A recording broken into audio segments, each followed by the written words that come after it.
So I've been playing a lot of Fatal Fury lately.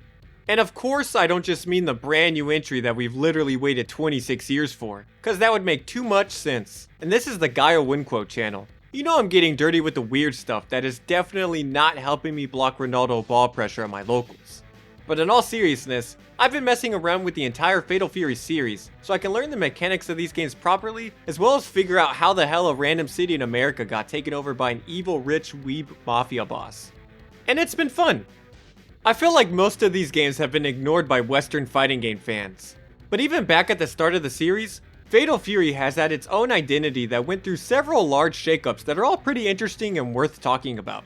But I'm not gonna lie, there was one Fatal Fury game I was most interested in digging my little fighting game sicko teeth into. And yeah, it was the entry that got critically panned and everyone says pretty much sucks. Fatal Fury Wild Ambition. But look, I have a hard time trusting fighting game reviews, especially from this era, as genre fatigue was really hitting at this point in the late 90s. But I've been told that this game isn't good by fighting game players and Fatal Fury fans alike, even today. And I mean, this was the first ever 3D Fatal Fury, and SNK isn't known to have the most beloved track record for 3D fighters. So if there was one Fatal Fury game that did suck, it would make sense that it would be this one. But let's check it out for ourselves. And here we go. A perfectly normal copy of Fatal Fury Wild Ambition. This is a Hyper Neo Geo 64 arcade board, the successor to SNK's legendary MVS arcade hardware. Except it didn't really succeed at anything, cause this thing was a huge failure. These boards and games are a bit hard to come by nowadays, so shoutouts to my friend at SaigaDOS for letting me borrow his Wild Ambition cart for this video, and check out their socials and store if you love niche fighting games and arcade culture, which I assume you do cause you're watching this video. Okay, back to this big ol' thing. I feel like I have to go over SNK's bankruptcy in the early 2000s in like every other video at this point. But this time it'll be quick cause they weren't quite bankrupt yet, and this thing wasn't helping. You see, their long-standing MVS arcade hardware was getting really old, and games like Virtua Fighter and Tekken were blowing up in the arcades, so it only made sense for SNK to embrace the new world of 3D polygon action. As the 64 in the hardware name implies, this beast had more in common with the Nintendo 64 architecture, while most 3D arcade boards, like the Capcom ZN series, were based on PlayStation architecture. Which was one of many decisions I'm sure didn't help the Hyper Neo Geo 64 in the long run, cause this thing was super expensive at the time for arcade operators to buy, and I'm sure to develop for. Which is why SNK also kept developing for the aging MVS alongside the Hyper Neo Geo 64, as well as making games for their handheld the Neo Geo Pocket, while running a bunch of game centers and manufacturing actual arcade machines. Look, SNK had their hands in too many cookie jars, and it's obvious they didn't have all the resources they needed to succeed with this new tech. The hardware ended up only having 7 games released for it, with Wild Ambition being the penultimate release right before Budokai 1 in 1999. Which I think is interesting, because SNK was really experimenting with the in-universe Fatal Fury timeline this year. You see, Wild Ambition is actually a pseudo-remake of the very first Fatal Fury, where Terry, Andy, and Joe enter the King of Fighters tournament for a chance to take on Geese Howard, while Budokai 1 takes place in the same universe around 8 years later. And then SNK also released Mark of the Wolves the same year as Wild Ambition and Budokai 1, which introduced a big time skip to the universe. Again, this shows that SNK probably had way too many games going on at the same time. But also, to me kinda feels like SNK wanted Wild Ambition to be a return to roots, and maybe a celebration of the Fatal Fury franchise, to show how far they've come, from pixels to polygons. Or maybe I'm just looking too deep into it. Even though this game is supposed to be a remake, the character selection takes from future Fatal Fury titles, so we have staples like Mai, Kim, and Yamazaki, which may annoy the SNK lore librarians. But I'm happy to see these guys introduced early, instead of having someone like Michael Max fill the roster. 2 brand new characters are introduced in this game too, only to never be playable ever again after this, of course. So we have the old Toji, who is a good friend of Geese's master, who Geese killed cause that's what fighting game antagonists kinda do. He's got a weird moveset of counters, fan slashes, and a sick 360 command grab. But I'm not surprised he's never shown up again, cause he's a bit bland mechanically, and I'm sure his design wasn't the most popular in the arcades. It's the other new Wild Ambition edition that I'm shocked never came back. Tsugumi is a schoolgirl wrestler who has jump scare command grabs, a lariat, a dropkick, and a damn flash kick. She's super fun mechanically and has tons of personality in her attacks and animations. And her tomboy design is in line with other popular fighting game girls. So I'm just shocked she's stuck in this polygonal prison and has only ever made a cameo with Toji in the background of a King of Fighters 2002 UM stage. Cause even the Buriki bros got to be playable in a KOF game once. Terry even gives her his hat in her ending. I really feel like she was supposed to be the next big thing. Anyways, the actual gameplay of Wild Ambition is the most important part of the game to me. And it was what I was most nervous about, cause I was expecting to get myself into some certified 3D jank. But no, it was totally fine. The Fatal Fury series can be broken up into 3 different types of fighters, with the original Fatal Fury trilogy playing similar to something like classic Street Fighter 2. And then there's Mark of the Wolves, and now City of the Wolves, that have very strong system mechanics, and are in line with what you expect from contemporary fighters. And then in the middle of these two, you have the Real Bout Fatal Fury games, which are totally unique fighters. The Real Bout games have a punch, kick, and strong attack that characters can chain together into strings that route into different enders to pressure or mix up the opponent. Combine these with special move feints, and characters have a lot of cool ways to combo and juggle you, making the Real Bout games a lot of fun to play, even today. Seriously, these games have aged super well. If there's only one thing you take away from this video, it should be to go play Real Bout 2. It's incredibly underrated in the West, and to me, is the best looking fighter on the Neo Geo. But I went on that tangent to articulate why Wild Ambition is not a bad game mechanically, cause it's a continuation of the Real Bout series gameplay. It has the exact same button layout, chain combos, similar system mechanics, and characters practically have the same moveset between the games. The key difference is that the D button in Real Bout shifts you between lanes while it does a dodge roll in the vertical axis in Wild Ambition, cause duh. They want to show off that this is a 3D game.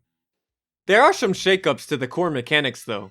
Like every character now has a string that launches the opponent into the air for juggles, and dashes have been replaced with running, and every character has new normals out of a run that can lead to cool counter hit combos.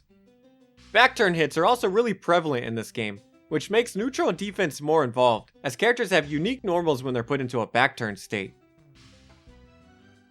The brand new mechanics introduced into Wild Ambition are pretty interesting as well, cause they added a straight up push block to coincide with the usual guard cancels. There are also clashes that push both characters back to neutral, and a guard crush move that sends the opponent into a juggle state that is very similar to the guard crush added to the Street Fighter EX games. But interestingly, the ones in Wild Ambition can be used as a straight up burst to get you out of hit stun to punish autopilot offense, and has a bit of invincibility on startup.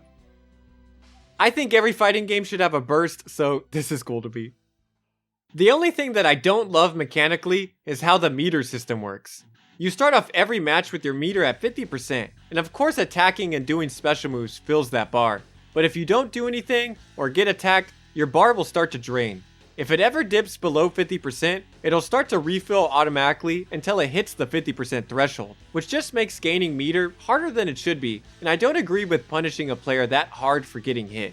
But I think the idea was to make having full meter extremely scary, because characters gain access to their power move, which is a big damage super. But even using your meter has a drawback, because when you spin bar and your meter is low, you get put into danger mode, where the next combo you get hit by will put you into a dizzy state. So I guess you can thank Wild Ambition for creating overheat and burnout mechanics, huh?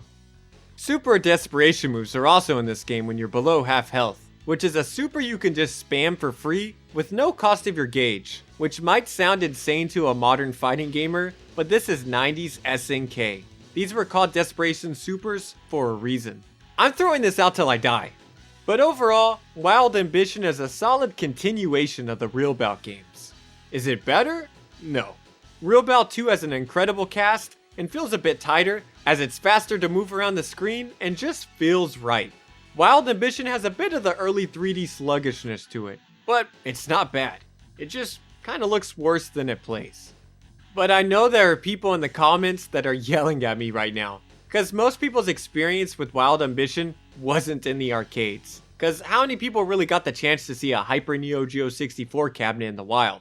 If someone played Wild Ambition, it was probably on the PS1. And that's right, The only Hyper Neo Geo 64 game to receive a home console port was Wild Ambition, and it wasn't even on the Nintendo 64. And this is where SNK's hardware decisions really came to bite them, cause this port is not good for many reasons.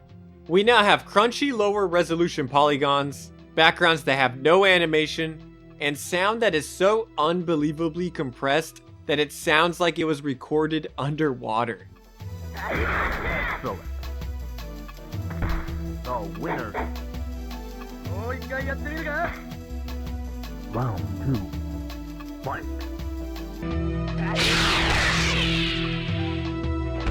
The winner. Round 2. Fight.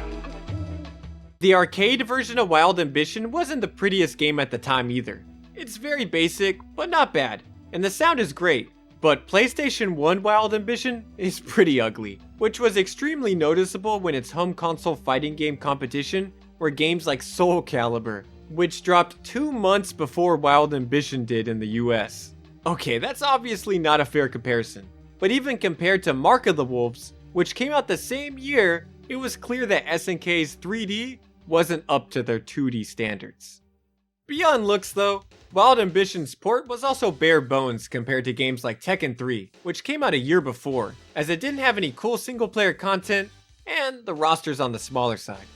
I wouldn't blame anyone for feeling like this wasn't the best purchase back in 1999, but we are so far removed from this game's release that I think it's fine to judge it for its core fighting game experience, and in that case, I think it's decent.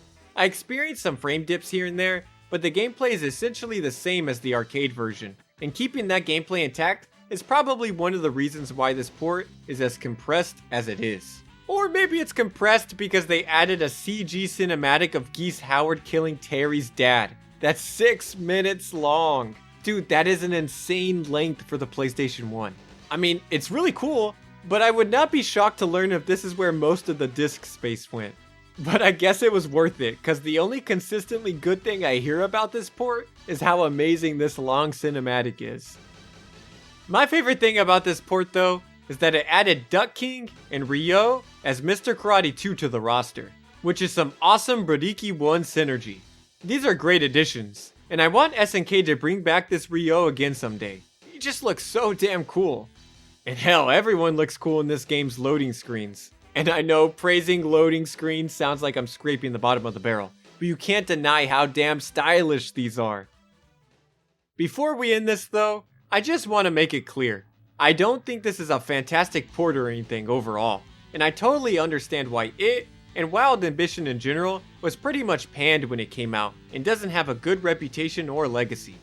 Ultimately, Wild Ambition was a remake of the first game that's gameplay was instead a continuation of the Real Belt formula, but with a much smaller and less varied cast, on arcade hardware that failed and is hard to find. Its PS1 port of the game is not pretty and has no content, and it also released the same year that the most beloved game of its own franchise came out. But what I am saying is that the gameplay itself is pretty fun, cause it's iterating on the Real Belt formula, and the Real Belt games are good. And if the PS1 port is the only way for you to experience Wild Ambition, I'd still give it a shot. Just know you're playing a much worse looking and worse sounding version of Wild Ambition than what was intended. I do have one question though. The original Fatal Fury games take place in Southtown, cause that's where Geese lives and runs his tournament at. So why the hell am I fighting Andy's white ninja ass in Norway? And you don't even get to kick Geese off the tower at the end of arcade mode. So maybe this game does suck. Thanks.